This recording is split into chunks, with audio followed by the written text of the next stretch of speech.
vous êtes à Croix Seulement, l'émission web du ministère Bonne Nouvelle. En ce jour, le thème de cette émission, c'est rétrospection. Pendant ce que je vais vous partager, pendant l'émission, je vais vous inviter à transposer dans votre propre vie ce que je vais vous partager sur un bilan de vie. Où on en est rendu dans notre marche avec Dieu, dans notre cheminement avec Dieu. Quel est le chemin parcouru? Qu'est-ce que j'ai traversé jusqu'à maintenant? Je vous partage un peu mon témoignage de vie. Je vais essayer de faire ça quand même rapidement parce que c'est pas facile de partager, de raconter comment on a rencontré le Seigneur quand ça fait déjà 37 ans pour moi. Mais je vais vous dire ça rapidement. Donc, j'ai fait ma vie. Je viens d'une famille classe moyenne, de la classe ouvrière. Et j'ai évolué ou grandi dans le show business parce que mes parents étaient aussi des musiciens, des artistes. Et dans la famille, dans notre famille, dans nos familles en fait, du côté de ma mère et de mon père. Et à partir, au début, à l'âge de 4 ans, justement, aujourd'hui, je rencontrais ma mère qui a 93 ans maintenant. Et on se remémorait le fait que j'ai commencé à pianoter, j'avais 4 ou 5 ans. Les pieds ne me touchaient pas par terre tellement j'étais sur le petit banc. Et je faisais de la musique chinoise. Vous allez vous demander qu'est-ce que c'est. Mais je jouais à cause des différentes tonalités, je jouais que sur les notes noires. Et puis ça faisait comme de la musique chinoise. Alors, à 4-5 ans, je faisais de la musique chinoise. Et j'ai grandi et évolué dans le milieu du show business en commençant à l'âge de 12 ans. Je jouais dans les boîtes de nuit, je ne devais pas être là, je sais, mais je participais à des concours et d'amateurs, et à chaque fois, je gagnais, je remportais. Et comme ça, j'ai commencé à penser peut-être que je pourrais en faire une carrière. Je découvrais le talent aussi que Dieu m'avait donné. Et même à l'époque, quand on me posait la question, mais d'où te vient ce talent-là? Est-ce que tu as étudié la musique? Bon, et je disais, non, c'est un don de Dieu. Mais à chaque fois que je disais, c'est un don de Dieu, à l'intérieur de moi, c'est comme une voix qui disait, tu es menteur. Et pourquoi? Parce que je n'avais pas nécessairement la foi en Dieu.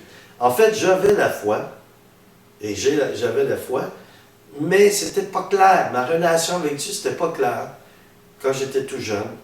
Et quand j'ai grandi et évolué dans ce milieu-là, j'avais pas décidé de suivre le Seigneur. En fait, ma vie lui appartenait déjà parce que, à travers ma foi dans l'église traditionnelle, dans une église traditionnelle, j'avais déjà une relation avec le Seigneur, une vie de prière, mais je ne vivais pas, je vais vous dire ça de cette façon-ci, je ne vivais pas une foi charismatique.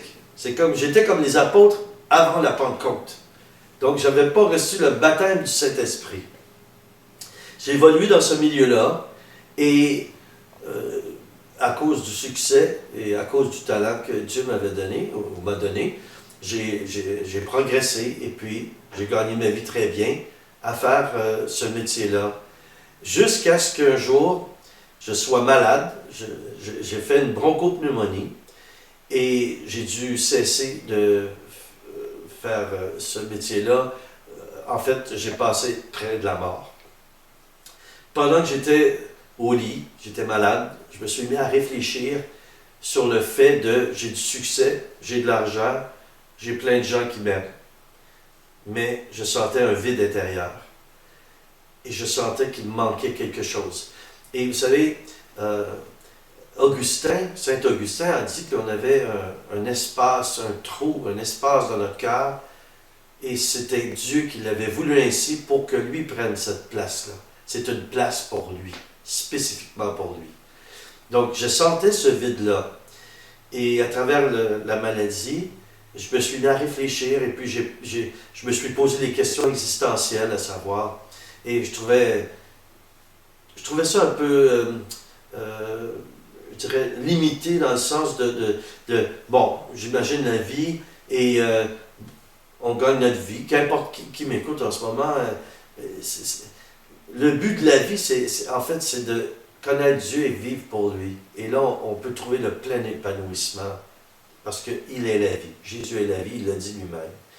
Et donc, j'étais au lit, j'ai réfléchi, et puis j'ai même eu comme un songe où j'ai vu le symbole de la mort, cet être qu'on voit qui porte une tunique noire et une grande faux, qui m'a dit, je vais t'avoir, je vais prendre ta vie. Et Dieu a utilisé la peur pour toucher mon cœur. Et je me suis dit, ça n'a aucun sens qu'on est sur la terre, nous travaillons, nous amassons des biens, de l'argent, des richesses, et même avec le succès, un jour on meurt, on nous place dans une boîte, on nous met en terre, et ça, ce serait ce qu'on appelle la vie. Donc j'ai commencé en fait, à me poser des questions. Au même moment, des cousins à moi, que je n'avais pas vu depuis longtemps, qui étaient dans la drogue, qui étaient dans la musique rock, et un peu le même domaine que moi, ont communiqué avec moi et m'ont demandé d'aller faire de la musique avec eux par plaisir. Et vu que mon ego était énorme, vu que ici au Québec, on pourrait dire, j'avais la tête enflée. Et puis, je ne pouvais pas, moi, m'abaisser à jouer ou à faire de la musique avec des amateurs, mais lorsqu'ils m'ont invité, vu que c'était mes cousins, je leur ai dit oui. Et moi, même avant de connaître le Seigneur, mon oui était oui et mon non était non. Mais j'avais dit oui, et j'étais coincé, j'étais pris au piège. Je devais respecter ma parole parce que j'étais quelqu'un de parole. Je suis allé où ils m'ont invité, ne sachant pas qu'eux avaient été convertis par le Seigneur à travers le renouveau charismatique. Je suis rendu, je suis allé à l'endroit en question et on a fait de la musique, comme ça, pour le plaisir. Mais ce qui était étrange, c'est qu'eux chantaient des paroles, des Alléluia, des gloires à Dieu, de béni sois-tu Seigneur et tout. Et moi j'étais là, parce que mon instrument principal, bon peut-être dans d'autres émissions vous allez voir, ou ceux qui ont déjà mes CD, j'ai un côté de guitariste solo, et puis ils chantaient des chants de louange, et puis moi je faisais des solos à la Jimi Hendrix sur ça, et eux ils se bidonnaient, ils riaient, ils rigolaient tellement, ils avaient tellement de plaisir, parce qu'ils voyaient eux le produit fini, ils ne voyaient pas un gars qui était en train de s'éclater à faire de la musique rock, mais ils voyaient leur cousin, ils voyaient une âme qui était mûre, qui était prête à rencontrer Dieu, et ils m'aimaient, ils étaient patients envers moi, et ils rigolaient. Et à travers les quelques réunions comme ça qu'on a eues, juste moi et mes deux cousins, le lieu, c'était une maison de prière charismatique où il y avait des réunions de prière à tous les vendredis soirs, chaque vendredi soir. Et à une de ces rencontres, ils m'ont demandé, est-ce que tu aimerais venir de l'autre côté de la salle où nous sommes? Il y a une chapelle, nous allons prier ensemble. Et puis, comme le dit mon épouse, que vous allez voir dans des émissions, elle dit, le seul défaut que j'avais, c'était que j'étais parfait. C'était le seul défaut. J'en avais qu'un. Et mon ego était tellement large, tellement grand. Et quand ils ont dit, est-ce que tu aimerais venir prier avec nous? Ils m'ont offert ça. Mon orgueil a pris le dessus. Je me suis mis à chercher dans ma mémoire la prière. Je suis autodidacte, donc j'apprends facilement plusieurs choses. Et quand ils ont parlé de prière, je me suis senti humilié, ignorant. J'ai commencé à chercher, essayer de trouver dans ma mémoire qu'est-ce qu'il me restait de ma foi d'enfant. Finalement, ils sont entrés dans la chapelle, ils se sont placés à genoux, en silence, et moi je les ai suivis. Et pendant que j'étais dans le show business, j'imitais des chanteurs. Je personnifiais des chanteurs connus, et j'avais la capacité d'imiter. Et vous allez trouver ça un peu rigolo, qu'est-ce que je vais vous dire, c'est vraiment drôle. J'ai entendu dans mon esprit la voix de Elvis Presley qui a chanté « It's now or never ». C'est maintenant ou jamais. Je me suis dit, c'est probablement les effets ou les séquelles des drogues que j'ai pris quand j'étais dans le show business. Essayez d'imaginer ça. Dieu passe par ce qu'il veut. Mais c'est now or never, ça signifie c'est maintenant ou jamais. Et j'ai cru que c'était un coup monté, une arnaque pour détruire ma carrière parce que j'étais connu. Et puis, je me suis dit, si les médias ou qui que ce soit s'emparent de ça, que je suis dans une maison de prière et j'ai prié et tout, et bon, tout le tralala, j'ai eu une peur, j'étais terrifié. Mais il y a une voix qui était plus forte en dedans qui me disait, viens, fais-le. Alors, je suis entré dans la chapelle, je me suis placé à genoux, et j'ai vu là mes deux cousins qui étaient à genoux. Et quand j'étais enfant, j'allais à l'église, je fréquentais l'église. À ce moment-là, on apprenait les prières par cœur, on avait des petits livres de prières, et puis on récitait les prières. Et eux, ils étaient là, immobiles, en silence. Et c'est très difficile pour quelqu'un qui veut imiter quelqu'un quand une personne ne fait rien du tout. Alors je me suis dit, il s'est passé quelque chose dans l'église, qu'est-ce qui se passe? Habituellement, ils sont censés dire des prières, parler. Et là, il n'y avait aucune parole. Et tout à coup, un de mes cousins a parlé. C'était très court ce qu'il a dit. Il a dit, Seigneur Jésus, on veut t'offrir notre cousin Daniel, en parlant de moi, touche son cœur. Et tout à coup, il s'est passé quelque chose de surnaturel. Je me rappelais que lorsque j'étais enfant, et dans ce lieu-là, qui était une chapelle catholique, ils avaient ouvert ce qu'on appelle le tabernacle, et ils avaient mis là ce qu'on appelle, ou ce que les catholiques appellent la présence réelle, qui est la communion, le pain où Jésus est réel dans ce pain. Et quand j'étais enfant, on m'avait enseigné, on m'avait dit, Jésus, il est présent dans ce pain. Il est présent dans le vin, quand on communie. Et Dieu a utilisé ça. Et je me suis mis à regarder le pain qui était là. Et j'ai commencé à converser avec ce pain-là. Et là, tout à coup, je me suis rendu compte que j'appelais ce pain-là Seigneur.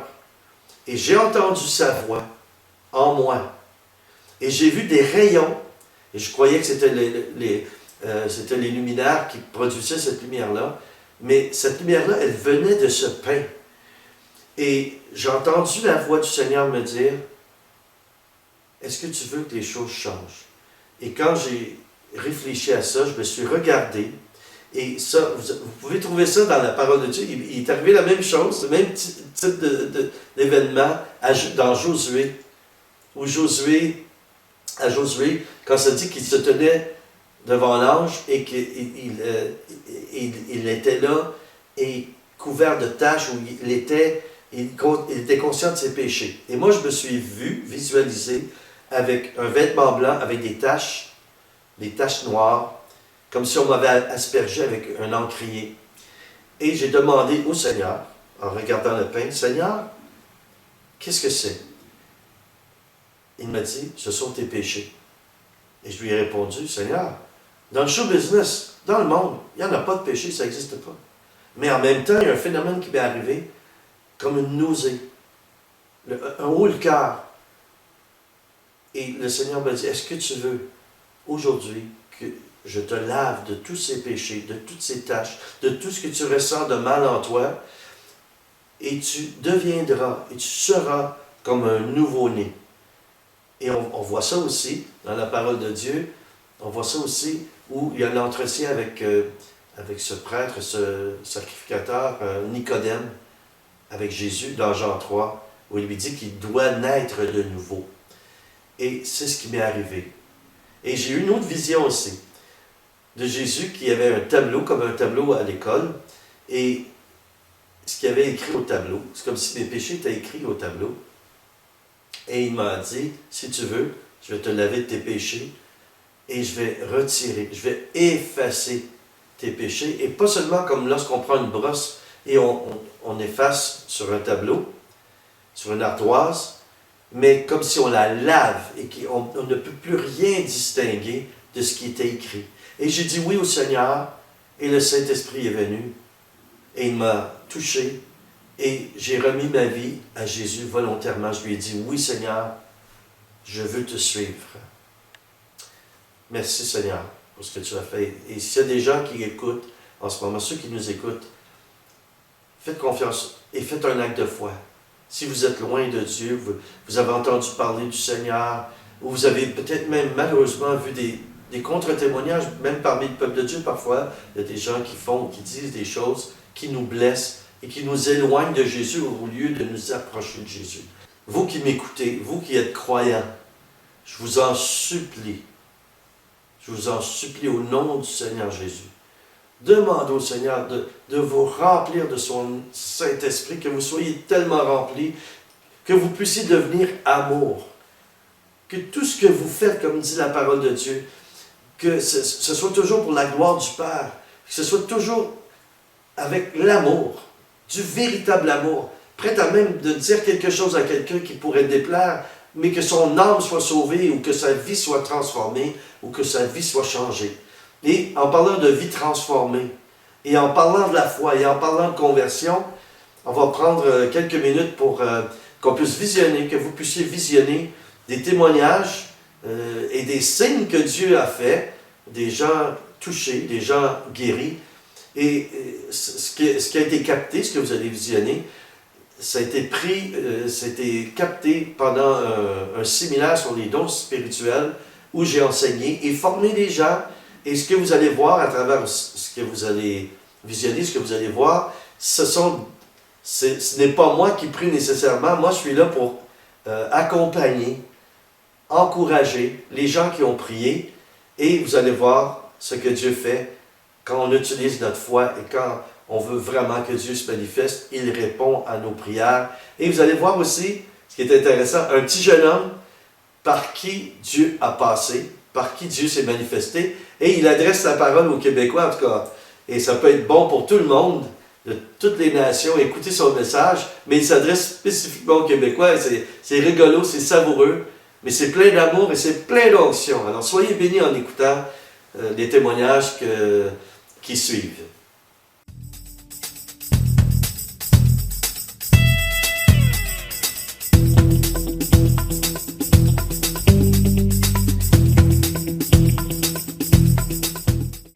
Je m'appelle Clément et je suis très content de pouvoir vous parler. Ça fait 3 mois que j'ai des problèmes de sommeil, 3 mois que je me réveille la nuit, mais je me réveille à 2-3 heures du matin. Bon, je me rendors un petit peu après, mais ça m'embête dans mon travail, ça m'embête dans mes relations avec les autres parce que je suis très souvent fatigué, je suis très vite fatigué. Moi, je suis rentré chez moi. J'ai commencé voilà, j'ai organisé tout ce qu'il fallait pour le lendemain et tout, mes affaires et tout. Et puis là, je me suis endormi et je me souviens même plus comment je me suis endormi, je me suis endormi. Et je me suis réveillé le lendemain, il y avait encore, d'ailleurs il y avait encore la lumière de la lampe de chevet allumée. Donc je suis vraiment tombé de sommeil comme ça. Alors que ça fait des mois que je ne suis pas tombé de sommeil comme ça. Et des mois que c'est dur pour moi de me réveiller le matin. Et là, je me suis réveillé comme une fleur. J'avais l'impression d'avoir dormi des heures et des heures et des heures. J'ai dormi quoi? J'ai dormi 7h30. Et c'était vraiment quelque chose d'extraordinaire. Bonjour, je m'appelle Théophane.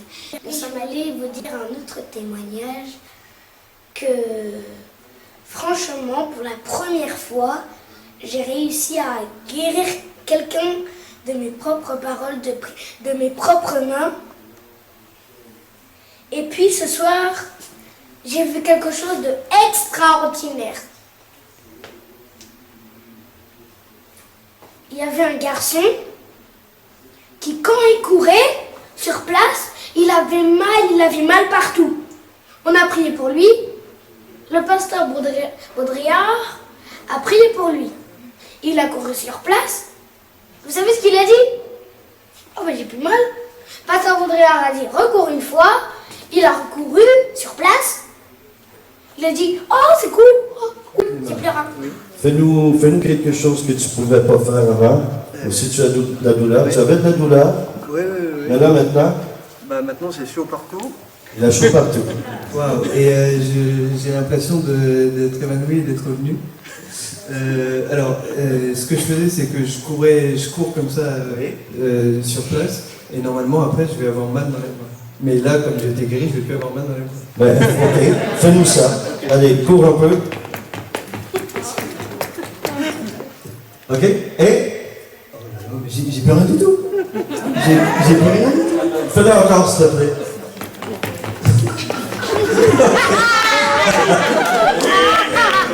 Oui, non, j'ai rien. Ah, c'est trop bien.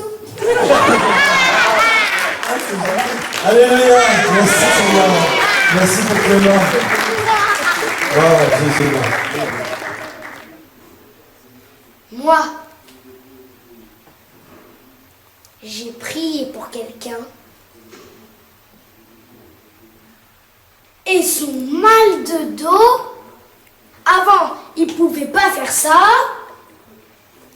Merci Jésus parce que je sais que Jean-Miguel est guéri. Tu ne le fais pas en un clin d'œil. Tu le fais en plusieurs temps, mais je sais que ça va le faire. Jean-Miguel est guéri. Au nom de Jésus, sa douleur est partie. Tout de suite, le diable qui est en train de mettre la douleur part tout de suite au nom de Jésus. J'ai prié. Amen.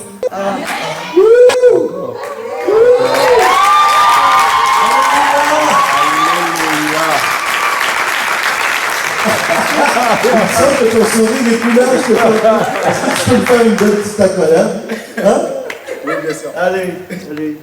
Amen, gloire à Dieu. Est-ce qu'on peut dire Jésus? C'est vrai, c'est que le petit. J'ai prié pour lui.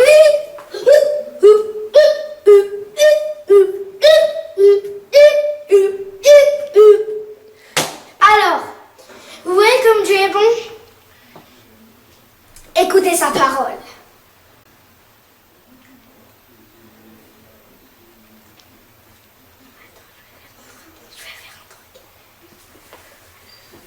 Vous voyez comme Dieu est bon? Ça, il faut jamais l'oublier. Les Québécois croyaient en Dieu. Et je dis que tous les Québécois sont bénis et guéris au nom de Jésus. Amen. C'est ainsi que j'ai prié. Bonjour, je m'appelle Sarina et je suis à l'église Imagine. Je vais vous raconter ce qui m'est arrivé ce soir.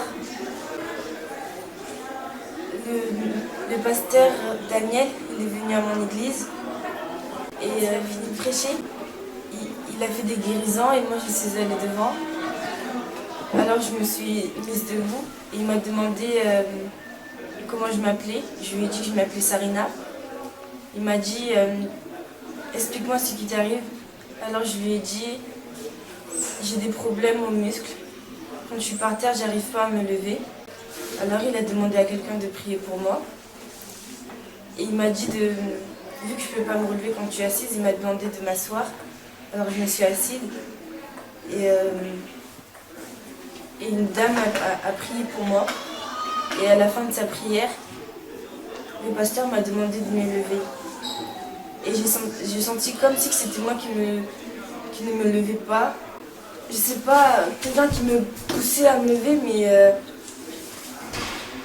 je sais pas, mais en tout cas je me suis levée et je suis vraiment super contente parce que Dieu agit dans ma vie.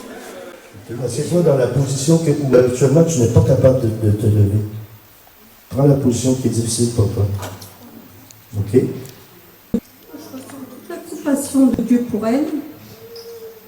Et il ne veut pas, le Seigneur ne veut pas que Dieu soit comme ça. Et je voudrais dire la parole qu'il a dit au paralytique. Je veux lui dire, lève-toi et marche. Au nom de Jésus. Amen. Au nom de Jésus. Lève-toi et marche. Allez, lève-toi là. Ouf!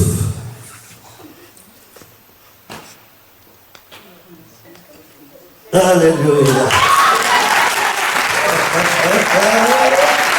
Alléluia!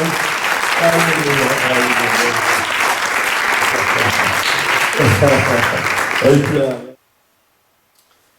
Vous serez d'accord avec moi que tous ceux qui ont rencontré Jésus dans un cœur à cœur ont expérimenté la grâce. Éphésiens 2, 8. C'est par la grâce, en effet, que vous êtes sauvés, par le moyen de la foi. Et cela ne vient pas de vous, c'est le don de Dieu. La grâce, c'est un don de Dieu. La grâce, c'est un cadeau gratuit de la part de Dieu. On ne peut pas créer ou inventer la grâce. C'est Dieu qui a créé la grâce.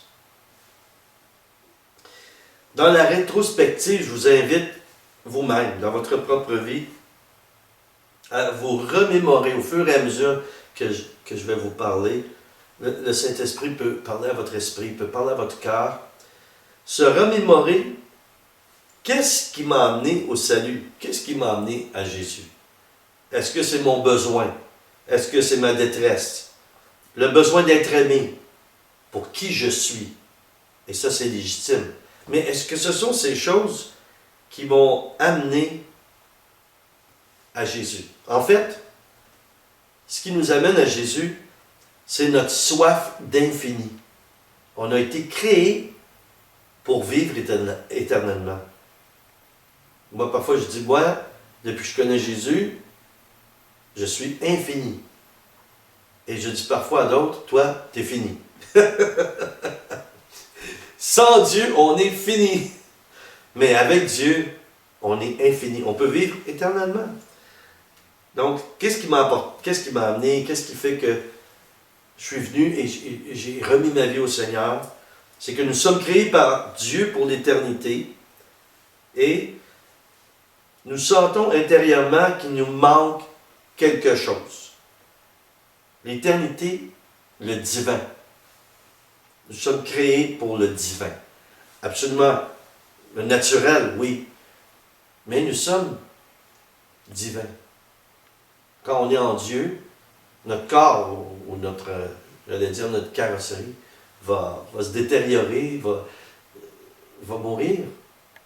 Mais notre esprit, lui, par contre, est éternel. Jean 4, 14.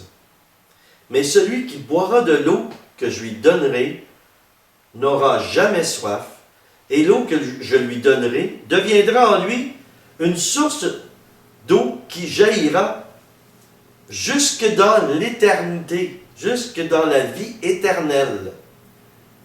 Donc, ce qu'on a en nous, là, c'est divin. C'est ce que le Saint-Esprit, la présence de Dieu qui est le Saint-Esprit, une personne vivante qui est en vous, elle vit en nous, c'est cette source d'eau vive jaillissante. Donc, c'est la source de notre vie. J'aimerais prier pour vous à ce sujet-là. Qu'on puisse la faire ensemble, cette prière. Vous n'avez qu'à répéter après moi. Ravive en moi le feu du témoignage au nom puissant de Jésus-Christ. Amen. Qu'est-ce qui est important pour moi au début de ma marche chrétienne ou par rapport à aujourd'hui? Est-ce que c'est mon désir de connaître Dieu de tout mon cœur et avoir un désir ardent de faire sa volonté? Est-ce que c'est le moteur de ma foi? En fait, ça devrait être ça. Tout ce que je fais, si je suis chrétien, je suis croyant, là, à la base, c'est de savoir, est-ce que je suis en train d'accomplir le plan que Dieu a pour ma vie? Donc, mon désir de connaître Dieu, est-ce que je veux le connaître davantage? On prend le mot connaître, on le prend en deux parties. La première partie signifie d'être avec. Naître. Vivre. Naître. Être avec. Naître avec. Donc, quand on naît de nouveau, quand on est né de nouveau, on est dans une nouvelle vie. Mais pas sans Dieu. C'est avec Dieu qu'on a une vie nouvelle. C'est avec Dieu qu'on est renouvelé. C'est avec Dieu qu'on vit cette nouvelle naissance. Mais on n'a pas seulement la naissance. On doit marcher vers la vie adulte. Il y a les mêmes étapes au niveau du processus naturel, en fait surnaturel.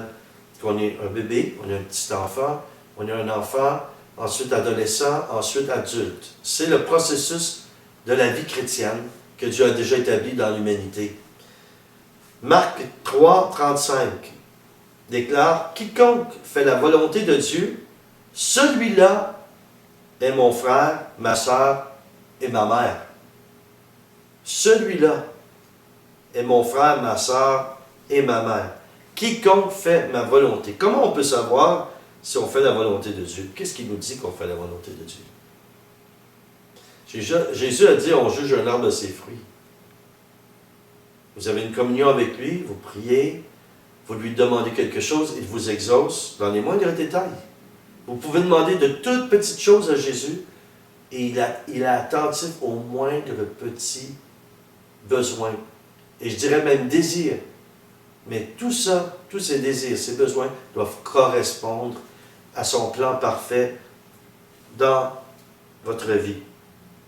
Dans ma marche avec Dieu, n'oubliez pas, là, transposer dans votre vie, là où vous êtes maintenant. Si ça fait plus longtemps que vous suivez le Seigneur et vous êtes avec lui, c'est pour qu'on puisse réfléchir, qu'on puisse avoir une réflexion sur j'en suis rendu où? Qu'est-ce qui s'est passé? Au début, vous vous souvenez, vous aviez un zèle. Où est passé mon zèle? Il est où? Vous savez, quand on est jeune chrétien, on évangélise les boîtes à mal. On est les boîtes postales, on évangélise les banques fontaines, on évangélise tout. N'importe quoi. N'importe qui. Et tout à coup, c'est comme pour certains, ça s'estompe. Si je réalise le cadeau inestimable dans ma vie, de la vie éternelle, le salut, je désire que tous soient sauvés, et c'est ça qu'on doit désirer. Au prix de sortir de ma zone de confort, et je le répète, au prix de sortir de ma zone de confort et mes habitudes religieuses. Qu'est-ce que ça signifie? Qu'est-ce que ça signifie, ça? Religieux. Je ne parle pas de la religion, c'est bien. Mais la relation, c'est mieux. La religion, c'est nous, l'être humain, qui essayons de, je dirais, grimper ou monter des échelons ou une échelle jusqu'à Dieu. Mais la relation, c'est que le Père a envoyé son Fils Jésus-Christ, comme on le lit dans Jean 3,16, il y a tellement aimé le monde qui a donné sa vie. Et puis, il est venu, c'est lui qui s'est incarné, c'est le Père qui est venu à un autre Dieu qui est le même, qui est Jésus-Christ, le Verbe ou la parole qui est le Père, qui s'est fait chair, qui a habité parmi nous. Et il est parti après sa crucifixion, il est ressuscité, il est parti au ciel, il nous a envoyé un autre, eux-mêmes, qui est le Saint-Esprit. Et qu'est-ce que ça signifie, la religion? C'est que ce sont des méthodes, ce sont des cadres rigides, comme dans l'Ancien Testament, où on vivait sous la loi, mais dans le Nouveau Testament, nous vivons sous la grâce. Et la grâce, ça ne signifie pas qu'on peut faire n'importe quoi, n'importe comment. La grâce, c'est un cadeau gratuit de Dieu. C'est précieux. On doit en prendre soin. On doit laisser Dieu prendre soin de nous par sa grâce. Ce qui signifie vivre dans l'humilité, vivre dans la simplicité, vivre dans la confiance. Donc, qu'est-ce qui est arrivé avec mon zèle? Où il est mon premier amour? Éphésiens 6,15. On voit ce verset est tiré de la Bible, l'édition seconde, révisée. Mettez pour chaussures à vos pieds les bonnes dispositions que donne l'Évangile de paix. Les bonnes dispositions. Est-ce que je suis bien disposé à témoigner de ma foi? Je prie pour vous, de nouveau. Ravive en moi le zèle pour les âmes perdues au nom puissant de Jésus-Christ. Que le Saint-Esprit mette une conviction en vous, sa puissance en vous. Renouvelle en vous le feu du Saint-Esprit. Le Saint-Esprit est la clé qui m'a amené à Jésus. Tous les chrétiens, tous les croyants ont le Saint-Esprit. Ah, il y en a qui vont vous dire, ah, telle église, ils ne croient pas à la puissance de l'Esprit. Tous ont le Saint-Esprit, mais est-ce que le Saint-Esprit, il nous a?